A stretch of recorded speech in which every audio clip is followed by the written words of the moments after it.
désolé, je savais même pas que ça serait douloureux. Waouh, t'as menti à un Sérieux? enfant. T'es un J'y monstre. crois pas. Merci, grâce à vous, maintenant je me sens super mal. Le père a appelé la police car son fils avait enfoncé par accident une petite voiture jouet dans sa narine. Alors qu'il voulait emmener son fils à l'hôpital, le garçon a grimpé sur un arbre comme un singe. Le chef a envoyé Paul pour discuter avec lui. Il se demandait comment le garçon avait réussi à faire ça. Harry a répondu que les pneus avaient le même parfum que le bœuf cuisiné par sa mère.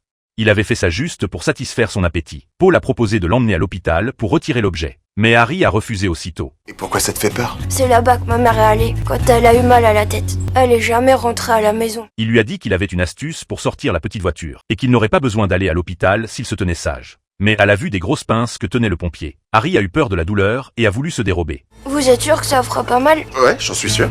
Vous me le jurez? Si je te le jure. Sur le signe du chef, Paul a dû lui promettre que ça ne ferait absolument pas mal. Au milieu des multiples cris de douleur d'Harry, la petite voiture a finalement été extraite. Regarde, y a même pas de sang. Espèce de menteur! Vous m'avez juré que ça ferait pas mal! Paul a essayé de se justifier dans la précipitation. Malheureusement, ses collègues autour de lui se sont mis à le taquiner et à le blâmer. Merci, grâce à vous, maintenant je me sens super mal. À peine les pompiers étaient rentrés à la caserne pour se reposer, qu'ils ont reçu une nouvelle appel d'urgence du père d'Harry. Au moment où les pompiers ont frappé à la porte de chez Harry. Pourquoi? Après votre départ, je me suis demandé comment il avait fait pour l'enfoncer aussi profondément. Passe.